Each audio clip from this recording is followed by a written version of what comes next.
Hmm.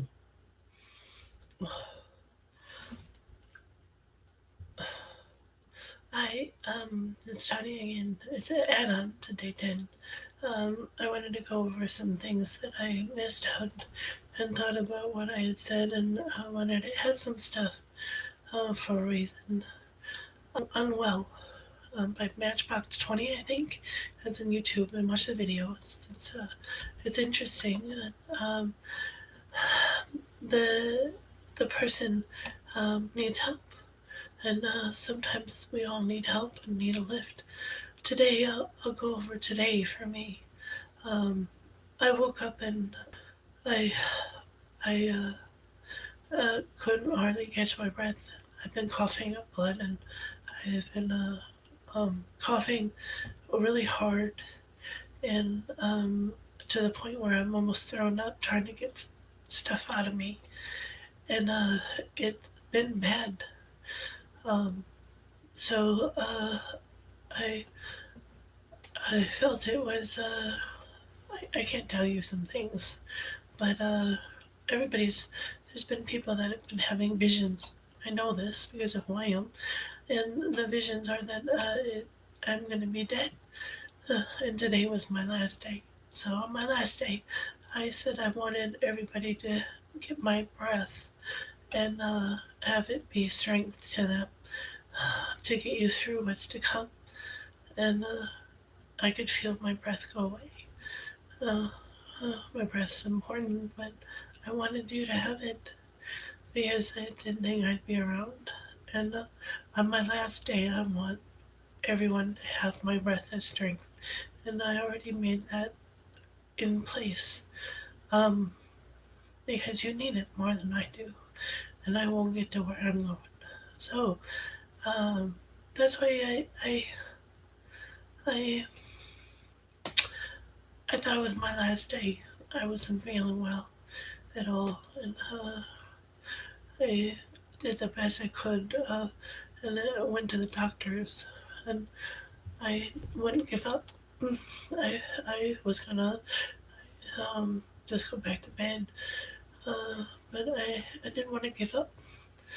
It, it's people need me still and need me around, and I was stubborn and I wasn't going to doctor because they haven't helped me. So I thought I'd give them one last shot to try to help me and give me an antibiotic because I really need one. And I went there and uh, I didn't get much, but what I got might clear me up, but I don't think it will. I'm gonna go back again and after the days are up and all the medicine's gone. And I'm trusting in what they said and what they gave me, even though I know it has side effects and might not be good for other parts of my body. I'm trusting them that I need this to help me. And if I clear up and feel better, great. If I can get over this, great.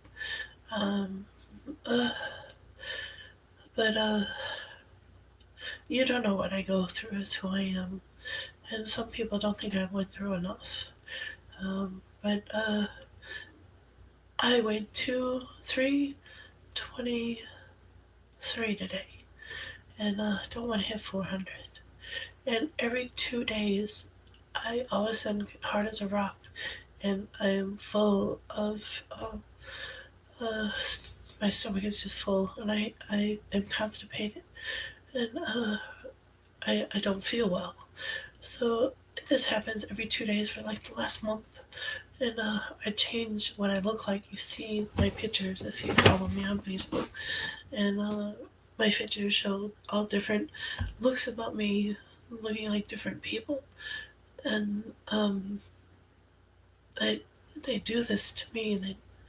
They know too much. And um, I, I eat real well. And I start to feel thinner. And then um, all of a sudden I get big again and I get so frustrated. I just want to scream that they keep doing this to me.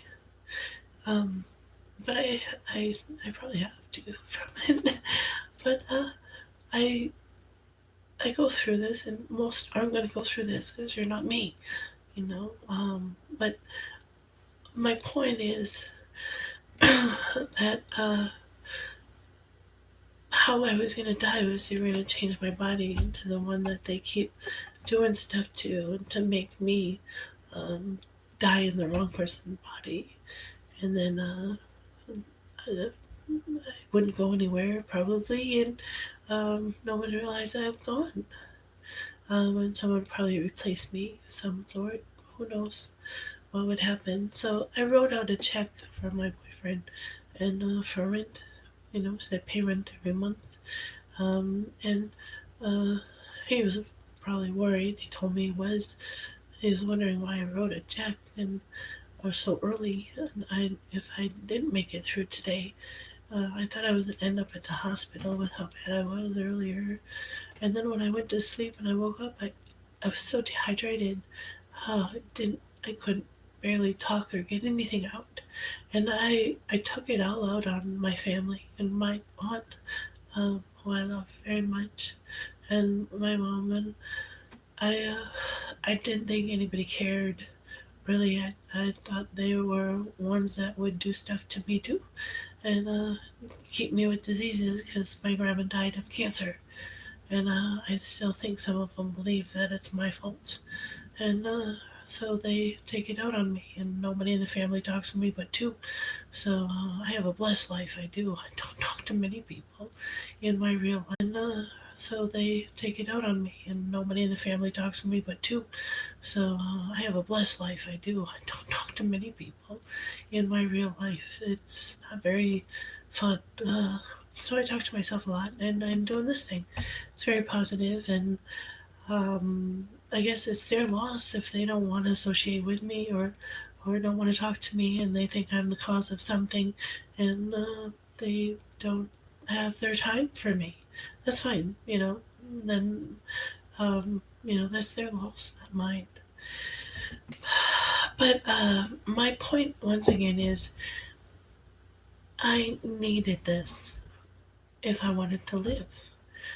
I I really believed it was my time that I was going to go today, based upon switching bodies and everything else. I needed something to put in my body to help me through this, so it can heal and so it can get better.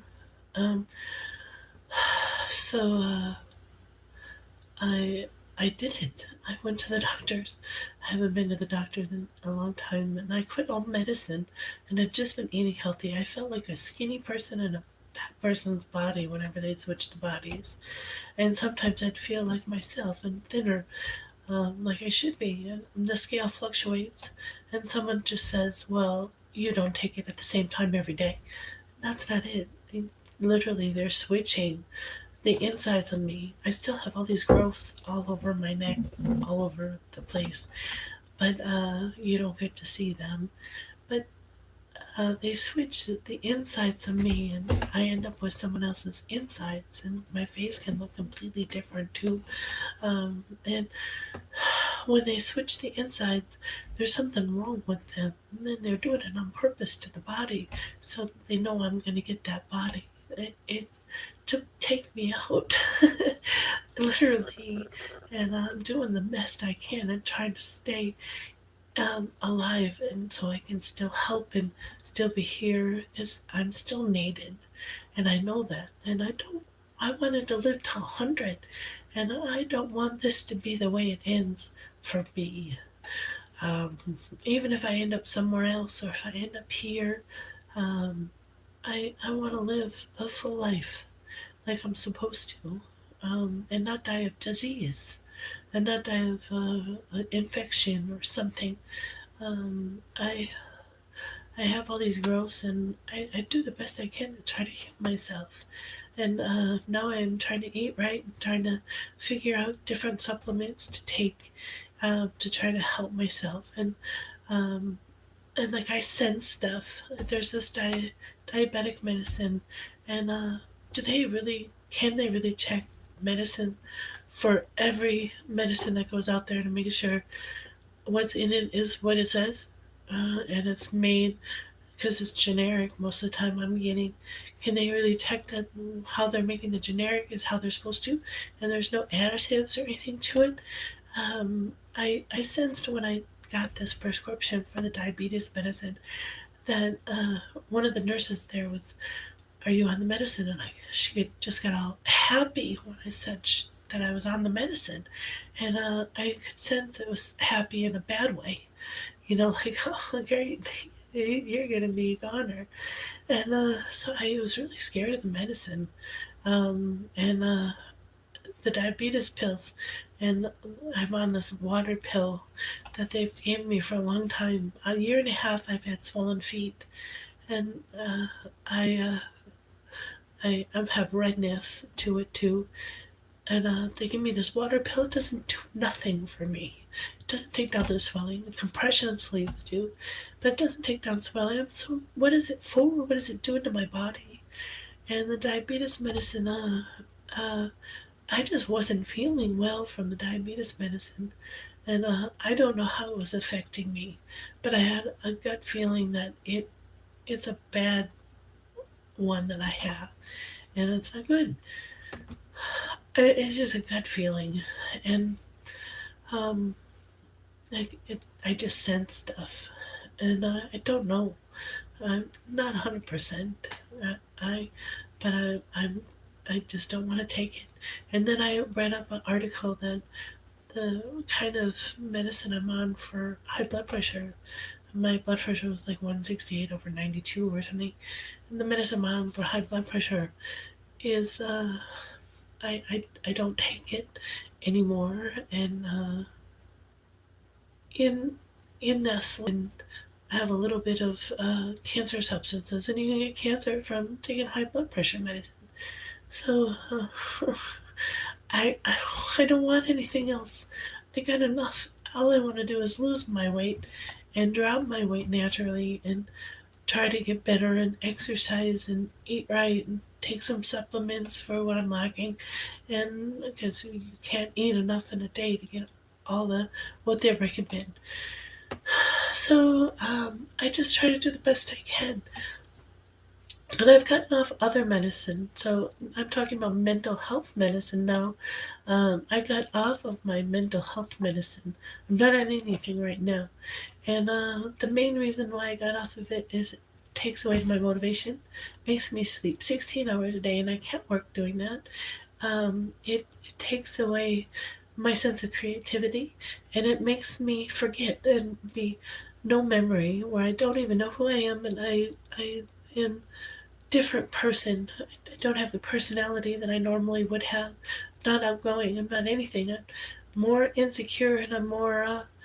I don't know. It for me. I didn't need it, and what it does to my body, and it could be the reason why I'm swelling because I've been on these medicines.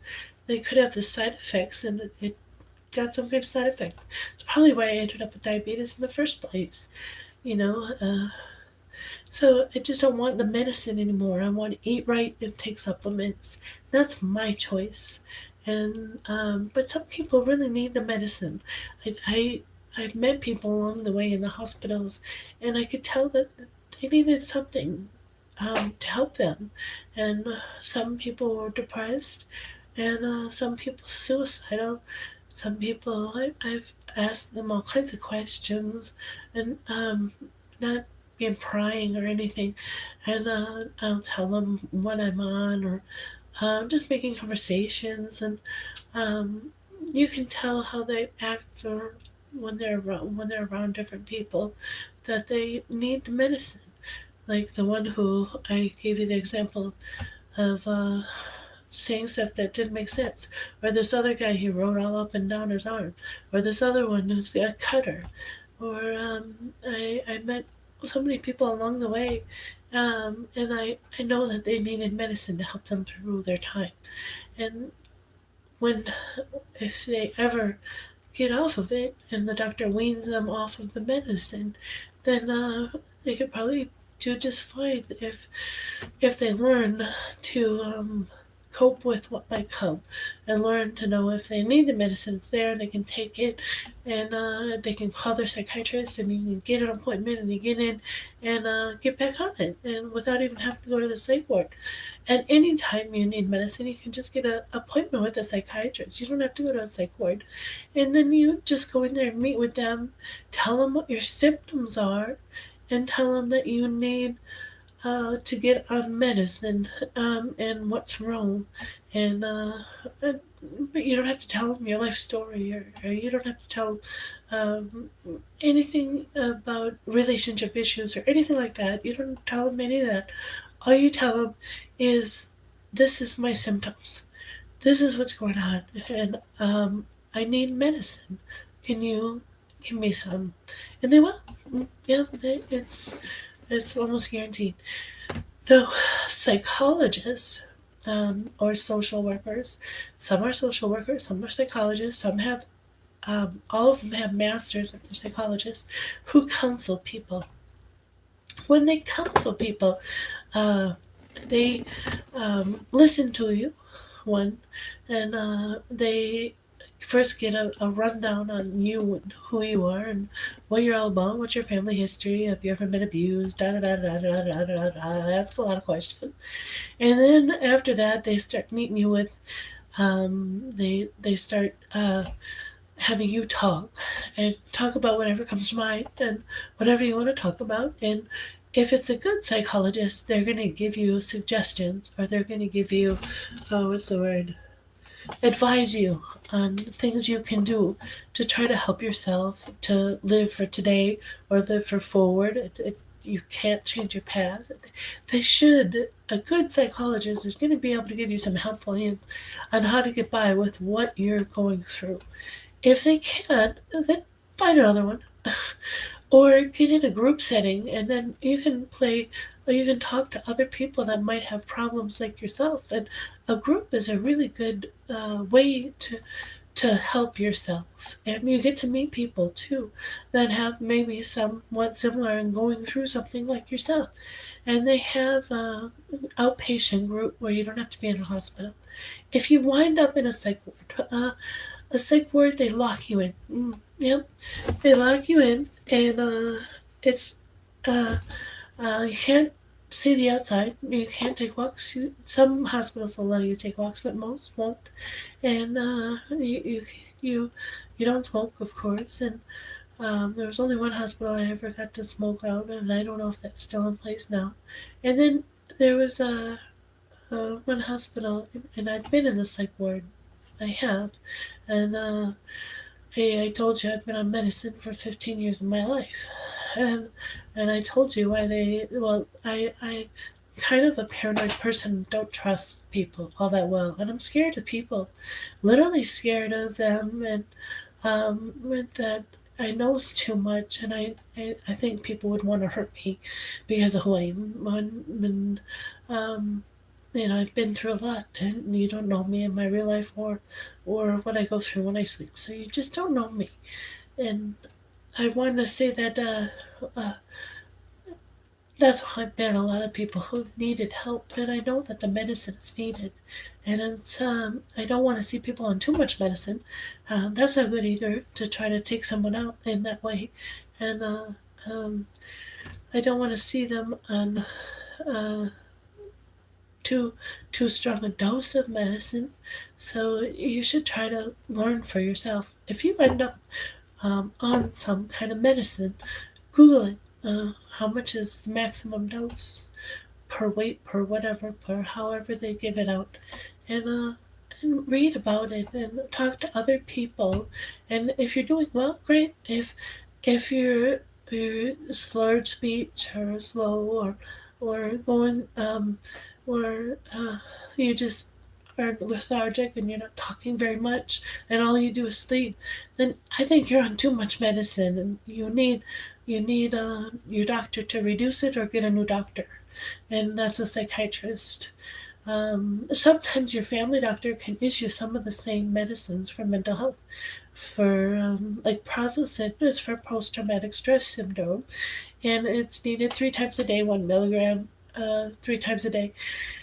And you don't need any more than that. 1 milligram 3 times a day, and it's going to help your mind adjust to feeling right. And um, if you take that medicine, you can get it because it's high blood pressure too. And a doctor, regular doctor, you don't have to see no shrink, no psychiatrist at all.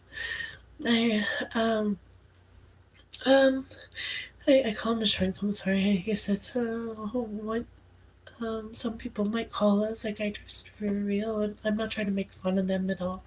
That's a very they have to go to school for many years to be one, and it to be a doctor, and to be able to give out medicine and dish out medicine. I think they have to have a doctorate degree, which is many years of schooling. So that's how they are able to do that. And um, what else do I want to say? So, what do you say to the psychiatrist? You tell them, this is what I'm going through. If it's a hallucination, a delusion, if I'm depressed, if I'm having anxiety. That's why I gave you kind of a gist of what they are, and then based upon what they are, then you go in there and you tell them. What your symptoms are, what are you experiencing, or what are people saying that makes you think you might need medicine. This is maybe a family member said you're very distant, and you're you're not talking enough. No, something wrong. You're not acting like yourself. So if you say those things, then the doctor might ask you some more questions and try to get a good estimate of what might be going on, and then prescribe you some medicine. And another thing you need to know is when you get on medicine, some can affect you differently than others. Some can even cause you to be paranoid. Some don't react well with your system, and it might not be what you need. So sometimes it takes a while for doctors to try different medicines, which there's many out there, and it's like uh what's this? What was that called? You have to try different medicines until you find the right one for yourself. Um, there was a I was trying to relate it to a commercial of some sort, where the little boy and or somebody tests different things until they find the right one, and you'll know right away if it's wrong for you. People around you will notice your change, and the change won't be good, and you know to stop it and get started on a new one. And you have to really consider the side effects of medication if you are on certain medications.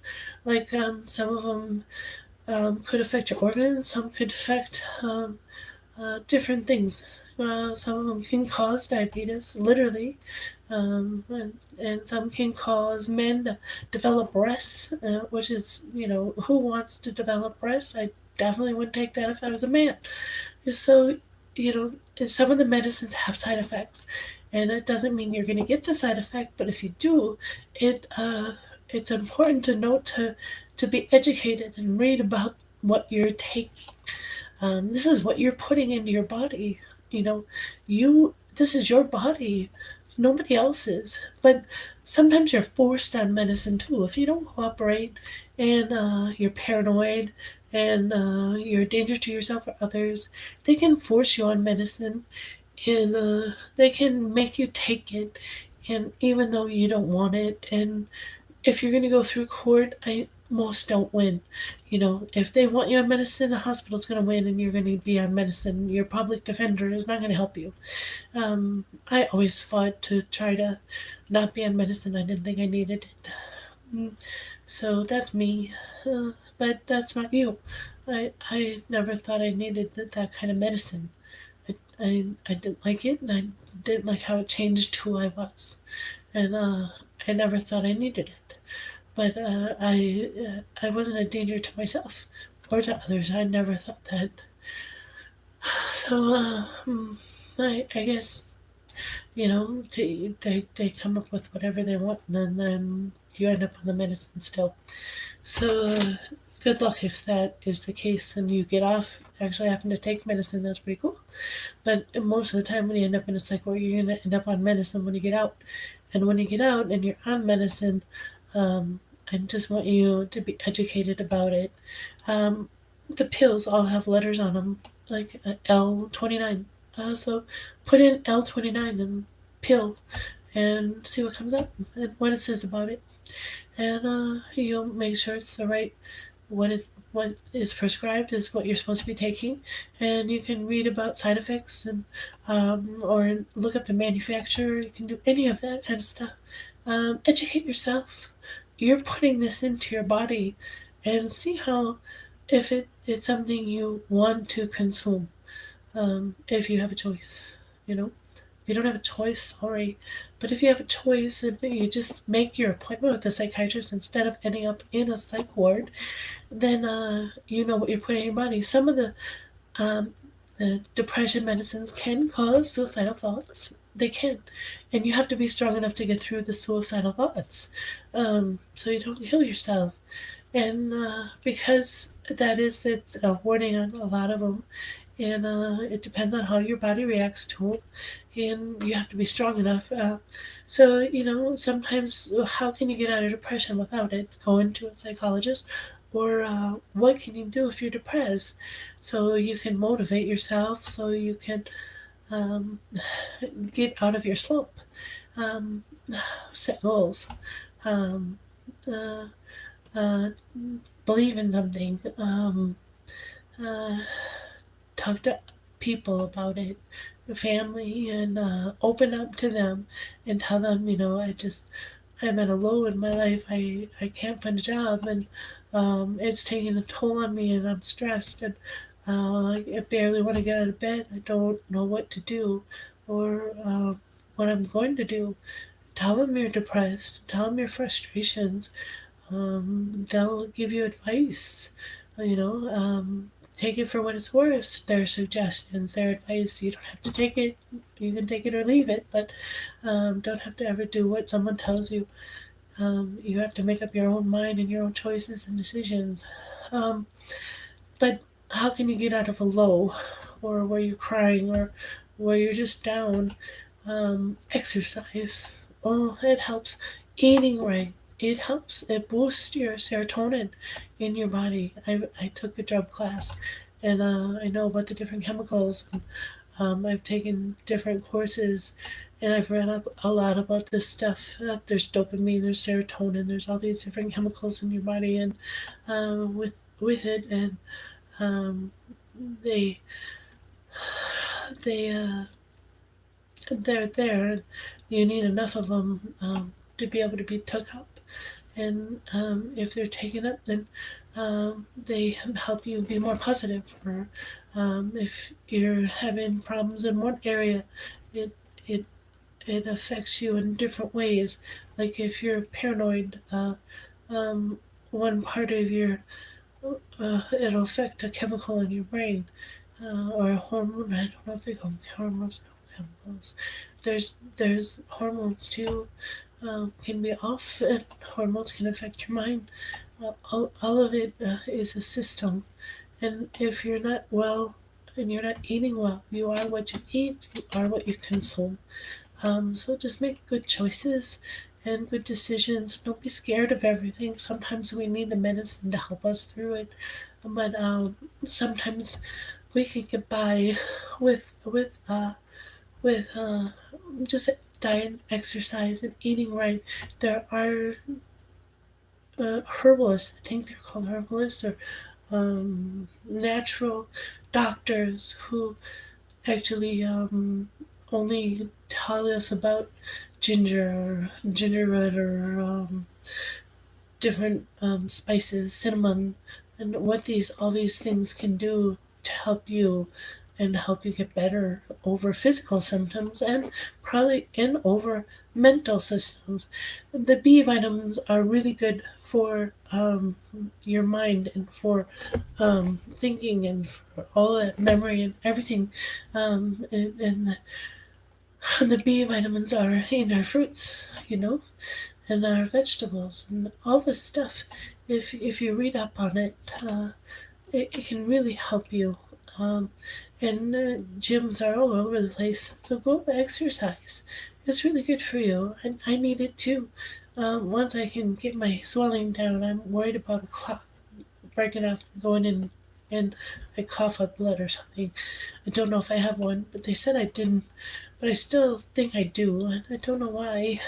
Because the swellings just don't go down for a year and a half, and it's right behind my ankle, and it feels different. It's like really swollen, and it never goes down. I don't know what a clot is supposed to look like. I really don't, but it's just like I have this gut feeling I have one, and I don't want it to travel. So I might start yoga. I think for myself. So I said in the psych ward you're locked in. Okay, so you go to a psych ward and you're locked in. When you go in there, there's a whole bunch of rooms where you sleep, and then there's a group area where you do groups, and then there's a lounge like area where there's a TV and different games to play or different art stuff to do, and you can socialize there, tables for people to talk around. And then there's the doctors, they're behind the desk, and there's the nurses, and then there's psychologists and medical assistants who take blood pressures and pulse, and they they're there for you. That's what it's like in there, and you. It depends on how long you're there until the doctor feels you're stable enough to leave. So once you're in, you can't just leave. You have to stay until they say you're ready to go. So, and they they um they usually put you on medicine, and they make sure you take it as prescribed, and hopefully you'll do well on the medicine that you get. And if it's the wrong medicine and you react to it right away, then just say I'm having bad reactions to this, doctor, and this is my symptoms, and this is how my body's handling it. I don't think I'm doing well, and can you switch it to something different? Can we try a new one? And you know yourself, and you know how you should be and how you are, um, and um, when something's wrong. So you should be able to tell that and sense that for yourself. Um, so that's what psych ward's like. And to get out, all you have to do is cooperate. You take your medicine every day. You eat your 3 meals. You go to the groups, and when the doctor says you're stable enough, uh, however that may be, you don't have to always stay out where the tables are. You can go back to your room, read a book, or lay down, or sleep, or do whatever, draw, art stuff, whatever. And when he says you're ready to leave, then you get to leave and you get to go home. And hopefully you'll have a decent visit and everything will go nice and smooth. Um, uh, hmm, Triggers a memory. Sorry. Anyways, there's uh,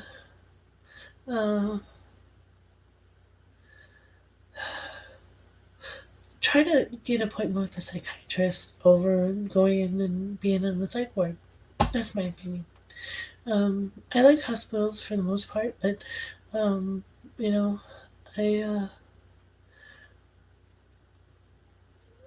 uh, I just want to make sure you you you do well, and sometimes people don't do well in the psych wards, and they really don't. And um, if you can, try to go into a psychiatrist and get a medicine if you need it. If you choose to try to do the healthy way with the vitamins and supplements and reading up about the food pyramid and reading up what how many servings and measuring out actual food and getting into it pretty seriously, and going to the gym and finding what you like to do, if it's walk or hike or bike or swim or whatever it is you like to do. If that's your route, that's your route. Whatever it is to help you, so you can live through whatever you're going through, and live through your stressors and live through your anxieties and stuff. Some, if you do drugs, sometimes drugs can induce a paranoia or sometimes a psychotic state, and sometimes drugs can make you black out, and sometimes so can alcohol, or it can do this stuff to you. So you have to know the difference. That did I have this before I started doing the drugs and the alcohol, or did it start when I do the drugs and alcohol? And it's because I'm on drugs and alcohol that I'm having these hallucinations, and I hopefully they'll end and go away when you are off the drugs and you won't keep hallucinating. But sometimes they can trigger you into that kind of state, and then you might need and medicine because you're not on the drug anymore. I don't know. I can't suggest that to you. I don't know that. I'm not a psychiatrist, and I'm not a psychologist where I counsel people, but I learned to be a psychologist in a BA, which I don't have my master's. So it's important to note I can't counsel people. They won't hire me for that, even though I want to. I haven't had the counseling courses. There's like positive psychology counseling. There's DBT, dialectical behavior therapy, and then there's some other ones too. And they're you learn that kind of stuff when you learn how to counsel people. And I know from just talking and trying to counsel people that I know or along the way or try to help them through things, you can't change the past. It's the past. So you have to learn to let go, forgive, put it behind you. If there's a death, there's death and dying to counseling. So if there's a death, you have to learn to accept the death and move on with your life, um, uh, and realize one day you'll get to be with them, and that's so important. That'll help in remembering them and doing what you need to do if you need to put their stuff away, or if you need to sell their stuff and part with it one day, just so you don't have to look at it anymore. If you need to move because you can't handle it anymore, there's different options, and deaths are hard to take, and it's all of a sudden you want to pick up the phone and call mom, and you go to pick up the phone and you dial and you can't get mom. So it's a loss. Any kind of loss, relationship, any of that can throw you into a depression or throw you into um, where you're at loss, and you're just down, and um, you're alone. You can be lonely too. That's why I thought that I wish they had some kind of phone number where you can call and talk to somebody anytime you wanted to just to help you. So you always have someone there. There are crisis lines, and you can call 211 and find a crisis line. Just about in any kind of thing to help you through. Um. Also. Uh.